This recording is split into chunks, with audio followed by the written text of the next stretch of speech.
നമസ്കാരം, എല്ലാവർക്കും പ്രവാസി മലയാളിയിലേക്ക് സ്വാഗതം. ശുചീകരണ ജോലിക്കായി ഖത്തറിൽ പോയി ദുരിതക്കയത്തിലകപ്പെട്ട കൊട്ടിയം കണ്ടച്ചിറമുക്ക് സുധീഷ് ഭവനിൽ മിനിയുടെ കഥയാണ് ഈ പറയാൻ പോകുന്നത്. അവിടെ ചെന്ന് ദുരിതത്തിലകപ്പെട്ട് ഇപ്പോൾ ഇവർ നാട്ടിൽ എത്തിയിരിക്കുകയാണ്.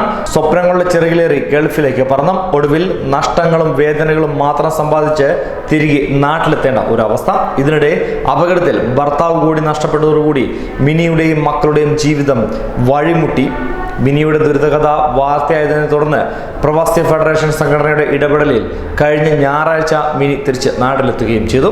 പ്രവാസി ഫെഡറേഷൻ സംസ്ഥാന അധ്യക്ഷൻ ബിനോയ് വിശ്വം MP, സെക്രട്ടറി സുധീർ, സംസ്ഥാന ഭാരവാഹി വെളിയം മോഹൻ, ഖത്തറിലെ ഏകതാ സംഘടനാ സെക്രട്ടറി ഷാൻ എന്നിവരുടെ സമഫലമായാണ് മിനിക്ക് നാട്ടിൽ എത്താൻ ആയത്. 1.5 സെന്റ് ഭൂമിയിൽ കെട്ടുറപ്പ് ഇല്ലാത്ത വീട്ടിലേക്ക് തിരികെ എത്തുമ്പോൾ അച്ഛനെ നഷ്ടപ്പെട്ട ദുഃഖത്തിൽ തോരാത്ത കണ്ണീരുമായി നിൽക്കുന്ന മക്കളെ മാറോട് ചേർത്ത് കരയാൻ മാത്രമേ മിനിക്ക് ആയുള്ളൂ.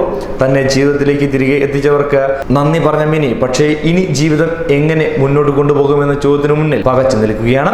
ഖത്തറിലേക്ക് വിസ തരപ്പെടുത്തി കൊടുത്ത ഏജന്റുമാരിൽ ഒരാൾ വിദേശത്തായിരുന്നു.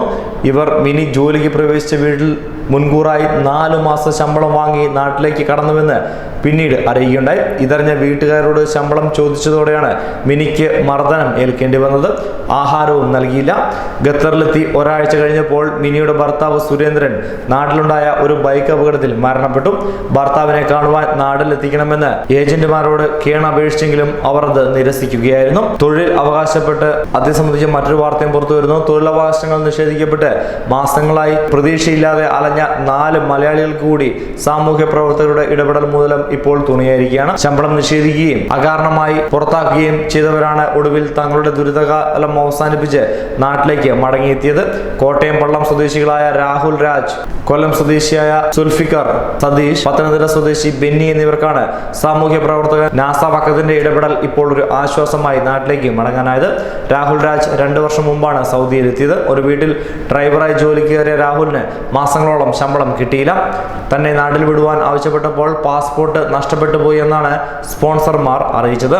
മറ്റൊരു വഴിയുമില്ലാതെ സർവ്വതും സഹിച്ച് രാഹുലിനെ ഒരു മുന്നറിയിപ്പും കൂടാതെ ഒരു ദിവസം സ്പോൺസർ ഡീപ്പോർട്ടേഷൻ സെന്ററിൽ ഹാജരാക്കി. മാത്രമല്ല, ഇയാൾ തന്റെ പക്കൽ നിന്ന് ഒളിച്ചോടിപ്പോയ ആളാണെന്ന് കാണിച്ച് ഹുബൂറാക്കുകയും ചെയ്തു. നിസ്സഹായ അവസ്ഥയിൽ ഡീപ്പോർട്ടേഷൻ സെന്ററിൽ കഴിഞ്ഞ രാഹുലിനെ നാസ് വക്കം ജാമ്യത്തിൽ പുറത്തിറക്കുകയും ശേഷം നാട്ടിലേക്ക് കയറ്റിവിടുകയുമായിരുന്നു. ഈ 2 വാർത്തകളും പ്രവാസികളെ ഏറെ വേദനിപ്പിക്കുന്നു തന്നെയാണ്. 2 പേരും പ്രവാസ ലോകത്ത് കഷ്ടപ്പെട്ട ശേഷം നാട്ടിൽ തിരിച്ചെത്തിയെങ്കിലും ഇനി ജീവിതം എങ്ങനെയാണ് മുന്നോട്ട് കൊണ്ടുപോകുക എന്ന ചോദ്യത്തിന് മുമ്പിൽ ഉത്തരമില്ലാതെ നിൽക്കേണ്ട അവസ്ഥയാണ് മിനിക്കും രക്ഷപ്പെട്ട മറ്റ് 4 സുഹൃത്തുക്കൾക്കും ഇപ്പോൾ ഉള്ളത്. ഇവരെ സഹായിക്കുവാൻ ഇനി ആരെങ്കിലും എത്തുമെന്ന പ്രതീക്ഷയോടുകൂടി തന്നെയാണ് ഇവർ കഴിയുന്നത്. ന്യൂസ് ഡെസ്ക് പ്രവാസി മലയാളി.